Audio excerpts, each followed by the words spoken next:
siang Pak Luki. Oke, selamat siang Bu Eka ya. Oke, gimana kabarnya hari ini? Oke, alhamdulillah saya baik Bu Eka. Gimana dengan Bu Eka? Sehat? Ya, sehat saya, baik. Oke. Kira-kira kenapa ya Pak Luki kok tumben ini Pak Luki datang ke saya? Ya, ini Bu Eka, sebelumnya maaf saya mengganggu waktunya Bu Eka ya. Jadi kali ini saya ingin ada yang disampaikan, ingin ada yang disampaikan dengan Bu Eka terkait pembelajaran yang saya lakukan di kelas saya Bu Eka. Oke, berarti kira-kira apa mungkin yang Pak Luki ingin harapkan dari obrolan kita hari ini mungkin? Oke, adapun yang ingin saya harapkan untuk dari obrolan kita hari ini, yaitu saya ingin mendapatkan informasi dan juga pengetahuan untuk saya bisa mengajar yang lebih menyenangkan pada siswa-siswa saya yang ada di sekolah dasar atau sekolah dasar luar biasa gitu Bu Eka. Oke, kemudian kira-kira sebelum membahas lebih jauh ya, kira-kira mungkin apa kekuatan Pak Luki untuk bisa menjadi guru yang baik dalam menciptakan pembelajaran yang menyenangkan mungkin di kelas? Oke, untuk kekuatan saya sendiri itu yang pertama gitu, karena saya adalah guru SLB Bu Eka. Jadi saya sudah memiliki pengetahuan tentang bagaimana cara asesmen, bagaimana cara mengidentifikasi anak atau siswa saya gitu ya. Sehingga hasil asesmen tersebut biasa saya gunakan untuk menyusun program pembelajaran yang disesuaikan dengan kebutuhan siswa saya tersebut. Kemudian yang kedua, saya pun memiliki kekuatan yaitu tekad dan motivasi yang kuat, yang cukup kuat untuk bisa merubah diri saya sehingga menciptakan pembelajaran yang lebih menyenangkan buat siswa saya. Ketiga, saya pun memiliki kemampuan untuk berkolaborasi dengan sejawat, dengan pimpinan dan juga orang tua siswa supaya bisa mencapai tujuan tersebut. Oke, baik. Berarti dari kekuatan-kekuatan yang Pak Luki sampaikan barusan, boleh tidak saya ingin mendengar dulu dari Pak Luki, kira-kira bagaimana cara Pak Luki mengajar di kelas sebelumnya, dan juga bagaimana ketika Pak Luki mengajar untuk yang sekarang ini, apa mungkin ada perbedaan begitu? Sebelumnya mungkin saya cerita dulu ya Bu Eka ya. Untuk pengalaman mengajar saya di kelas gitu, memang saya selalu memberikan berdasarkan dari hasil asesmen Bu Eka, yang mana dalam penulisan penyusunan program untuk pemberian bobot pembelajaran itu disesuaikan dengan hasil asesmen. Nah, walaupun di SLB ini ya Bu Eka, kalau di SLB ini sama sebetulnya ada kurikulumnya, dan juga pembagian sekarang itu kan berdasarkan fase. Ada fase untuk di SD ini ada 3 fase ya, fase A, fase B, dan fase C. Untuk kemampuan belajar siswa saya itu tentu saja tidak semuanya sesuai fase Bu Eka. Contoh nih, saya mengajar di kelas 6, bisa saja bobot yang diberikan pada murid saya itu masih pada fase B atau bahkan masih pada fase A gitu Bu Eka. Jadi yang saya berikan itu disesuaikan dengan kebutuhan siswa. Namun, adapun untuk cara saya mengajar Bu Eka, ini letak permasalahannya. Karena dari dulu saat saya kuliah ini tidak belajar secara mendetail tentang bagaimana pendekatan pada murid, khususnya berdasarkan jenjang, ada SD, SMA, SMA gitu.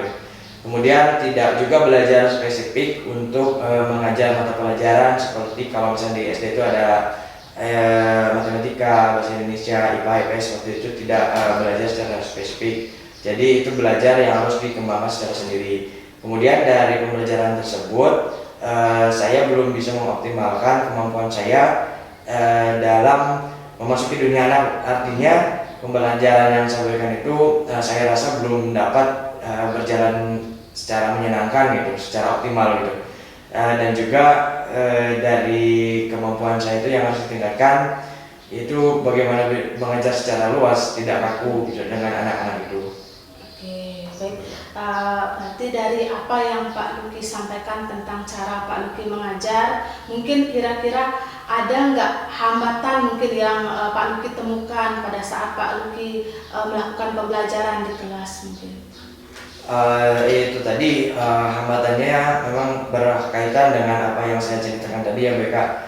Jadi dari permasalahan-permasalahan tadi muncullah hambatan, yaitu kesulitan saya dalam mengajar melalui pendekatan-pendekatan yang menyenangkan itu tadi gitu. Jadi bagaimana saya menempatkan diri di dunia anak itu yang menjadi hambatan saya BK. Jadi saya belum bisa lah mengoptimalkan supaya bisa mengajar dengan lebih luas itu tadi BK. Oke, berarti dari beberapa hambatan yang Pak Luki temukan pada saat Pak Luki melakukan proses pembelajaran di kelas, nah kira-kira apa mungkin rencana yang akan Pak Luki lakukan supaya bisa menciptakan pembelajaran yang menyenangkan mungkin seperti itu di kelas? Ya tentu saja saya akan mengoptimalkan mengoptimalkan apa yang sudah ada pada diri saya atau kemampuan yang sudah saya miliki, yaitu yang pertama kemampuan dalam mengasesmen, itu yang akan saya menjadikan tetap dipertahankan dan bahkan ditingkatkan, karena itu sebagai acuan bagaimana kita memberikan program pembelajaran yang tepat dan berpusat pada murid atau siswa atau Eka ya. Nah, kemudian yang selanjutnya saya juga memang ingin mengembangkan diri mulai dari diri sendiri dengan cara berliterasi. Dan saya pun sempat membaca memiliki pengetahuan ternyata untuk mengajar itu kita harus melihat profil belajar murid ya, kesiapan dan juga minat belajar mereka gitu. Dimana yang saya ketahui, saya mulai ada beberapa informasi terkait itu, ada yang memiliki gaya belajar visual, auditori dan kinestetik gitu Bu. Dan juga selain itu ada minat belajarnya, itu sesuai dengan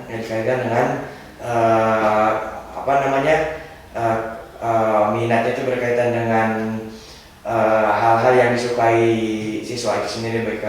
Jadi khusus di SLB saya melihat memang ketertarikan siswa itu karena saya mengajar di SLBB ya, atau hambatan pendengaran. Jadi antusias mereka lebih pada gaya belajar visual mereka dan sebagian kinestetik gitu. Tetapi untuk auditori itu yang kurang memungkinkan mereka. Karena kan itu hambatan dari siswa-siswa saya tersebut. Oke, baik. Berarti dari rencana-rencana yang Pak Luki katakan barusan, mungkin ada nggak juga strategi yang akan Pak Luki laksanakan pada saat menerapkan pembelajaran di kelas mungkin? Oh ya, tentu saja strategi yang saya akan lakukan yaitu yang menyangkut diri saya pribadi dan juga nanti akan meminta bantuan atau kolaborasi dengan rekan sejawat, pimpinan dan juga orang tua siswa itu sendiri.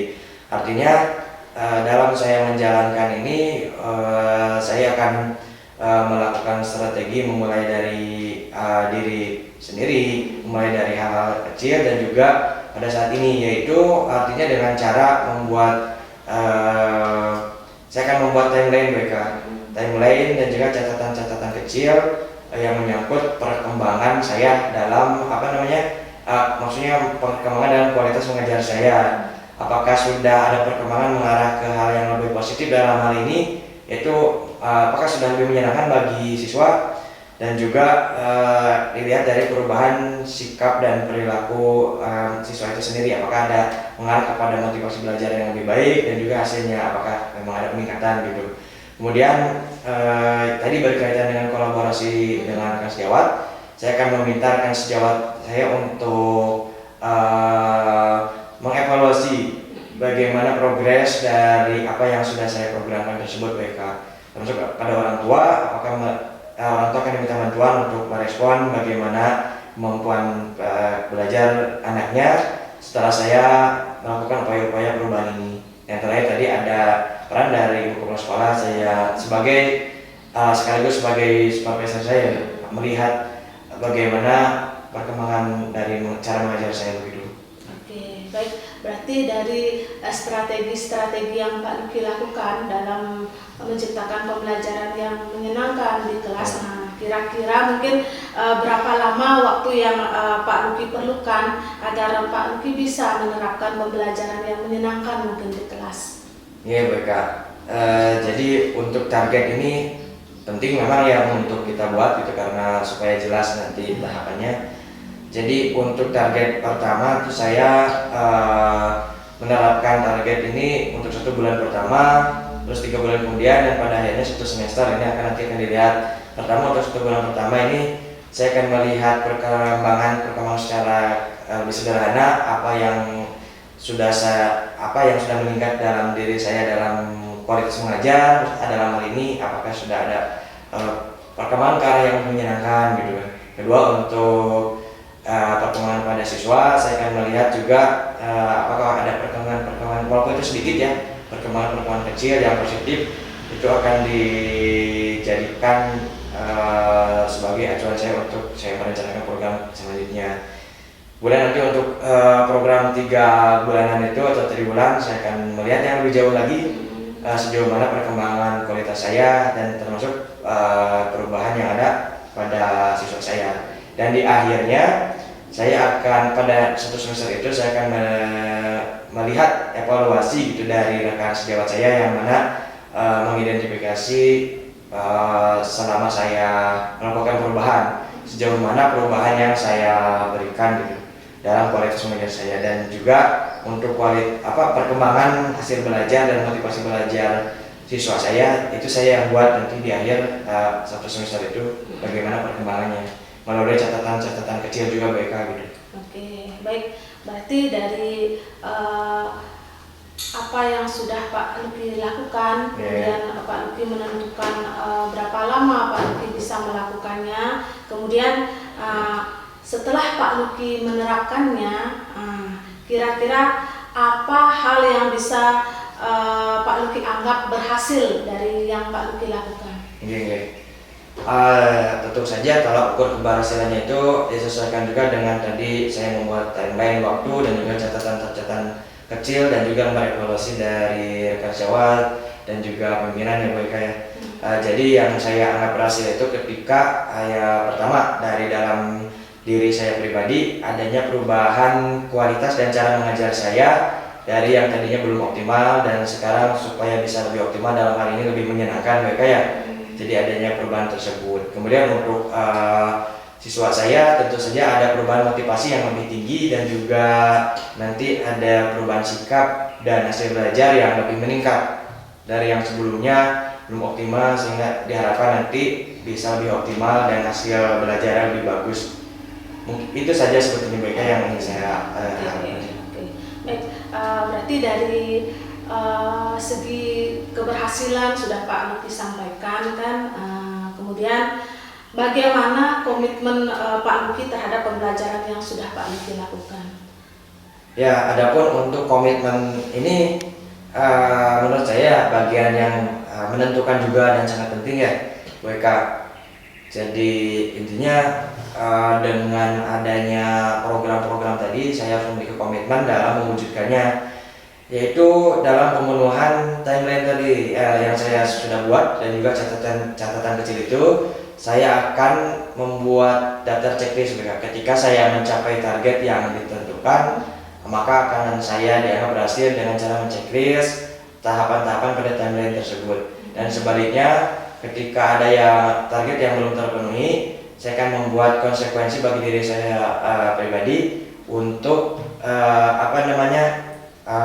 menggantinya gitu. Ketika saya belum berhasil memenuhi target, saya akan menggantinya dengan cara belajar lebih keras lagi, lebih banyak lagi latihan, sehingga pada akhirnya diharapkan progres tersebut dapat saya terpenuhi pada akhir target yang saya buat gitu. Dalam hal ini dalam 1 semester ini supaya dapat terpenuhi Bu Eka.